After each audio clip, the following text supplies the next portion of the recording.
Here is the story that has shaped global headlines for decades, and right now, it is more urgent than ever. The question of whether Iran will get a nuclear weapon and whether diplomacy can stop it is once again at the center of a real, active war. So let us walk through this from the very beginning, because understanding how we got here is the only way to understand what is happening right now. Let us start with the basics. What is the Iran nuclear deal, and why does it exist? Iran has operated a nuclear program for decades.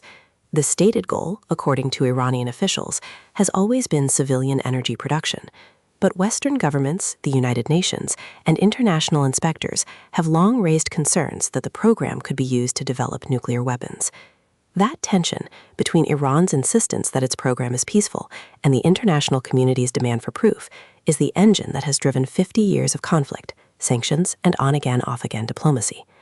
The most significant diplomatic breakthrough came in 2015, after years of negotiations involving the United States, the United Kingdom, France, Germany, Russia, China, and the European Union. A deal was reached with Iran in Vienna. It was called the Joint Comprehensive Plan of Action. Most people just call it the JCPOA. According to the Arms Control Association, at its core, Iran agreed to limit its nuclear program and allow international inspections in exchange for relief from sanctions. Specifically, the deal reduced Iran's capacity to enrich uranium by 2/3 for 10 years and required the country to reduce its enriched uranium stockpile by 96%.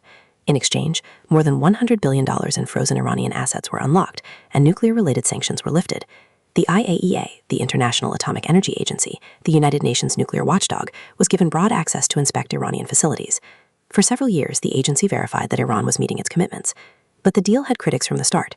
Some argued the restrictions had time limits, known as sunset clauses, meaning Iran could eventually resume and expand enrichment activities. Others argued the deal did not cover Iran's ballistic missile program at all. In 2018, the United States unilaterally pulled out. According to Congressional Research Service records, Washington abandoned the deal in May of 2018 and reimposed tough sanctions on Iran's banking and energy sectors. The stated reason was that the deal merely delayed rather than prevented Iran's path to a nuclear weapon. Following the U.S. withdrawal, Iran began scaling back its own commitments. According to the Arms Control Association, Iran accelerated its uranium enrichment, limited inspector access to its nuclear facilities, and moved closer to developing a nuclear weapon than it had been before the deal was signed. Now, here is the part that really matters, because the numbers tell a stark story. Under the original 2015 deal, Iran was permitted to enrich uranium to only 3.67%. That is the level needed to fuel a civilian nuclear power plant. Weapons-grade uranium is enriched to 90%. According to the UK House of Commons Library, by 2025, Iran was enriching uranium to 60%, far beyond any civilian need. According to IAEA reports cited by multiple outlets, Iran's total stockpile of enriched uranium had grown to more than 40 times what was permitted under the original deal. The IAEA itself noted that Iran was, in its words, the only non-nuclear weapon state in the world producing and accumulating uranium enriched to that level, calling it a matter of serious concern. After the Biden administration attempted to restart the 2015 deal without success, a new round of negotiations began in early 2025. According to the UK House of Commons Library, the United States and Iran held 4 rounds of indirect talks in April and May of 2025, brokered by Oman. The U.S. position, according to officials cited in Congressional Research Service reports, was a demand for zero enrichment, meaning Iran would have to give up the ability to enrich uranium entirely. Iran, according to the same sources, rejected that position. The gap between the two sides was enormous. Then, in June of 2025, diplomacy collapsed entirely, and military action took its place. According to Britannica, nuclear negotiations between the United States and Iran broke down in June 2025. On June 13th, according to reporting from the UK House of Commons Library, Israel launched a series of strikes against Iran's nuclear program, ballistic missile sites, and energy facilities. The operation struck Iran's main uranium enrichment facility at Natanz, along with other military and nuclear infrastructure. Iran launched retaliatory strikes against Israel. Then, on June 22nd, the United States itself entered the conflict, conducting strikes on 3 major nuclear sites inside Iran as part of what officials called Operation Midnight Hammer, according to the Council on Foreign Relations. The 12-day conflict resulted in significant casualties on both sides, according to reporting across multiple international outlets. What was the impact on Iran's nuclear program? According to the Institute for Security Studies in Europe, the attacks badly damaged Iran's enrichment program, but they did not destroy it. U.S. intelligence assessments cited in the press varied. Some early reports suggested the program had been set back only by months, while the CIA director, according to Britannica, cited new information indicating the facilities were severely damaged and would take years to rebuild. The extent of the damage remains contested and is still being assessed. Following the conflict, both sides eventually agreed to a ceasefire. According to Axios, U.S. and Iranian negotiators reached an agreement on a 60-day memorandum of understanding to extend the ceasefire and launch negotiations on Iran's nuclear program. The framework, according to the Center for Strategic and International Studies, includes a 60-day ceasefire, provisions to reopen the Strait of Hormuz, which before the conflict handled roughly 20% of global oil and liquefied natural gas, and a commitment to begin technical negotiations over Iran's nuclear future. But the hardest questions are still unanswered.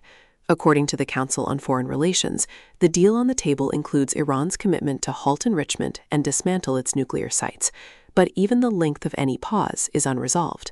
The United States is reportedly pushing for 20 years, while Iran is reportedly unwilling to go beyond 10. According to NPR, the fate of Iran's nuclear program will be negotiated, but remains unresolved for now.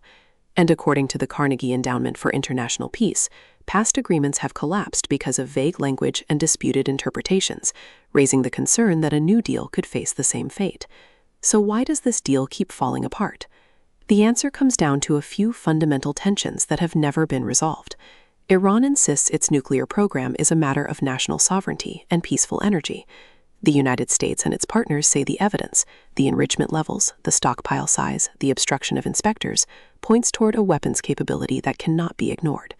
There is no trust between the two governments.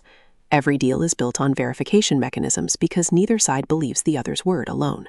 And every time political leadership changes or a military event reshapes the situation, the fragile framework of diplomacy tends to shatter. Additionally, there is a third party that consistently shapes these negotiations. According to reporting from the Associated Press and other independent sources, the United States and one of its key regional allies have not always been aligned on strategy, with one side preferring continued diplomacy and the other at times favoring military pressure.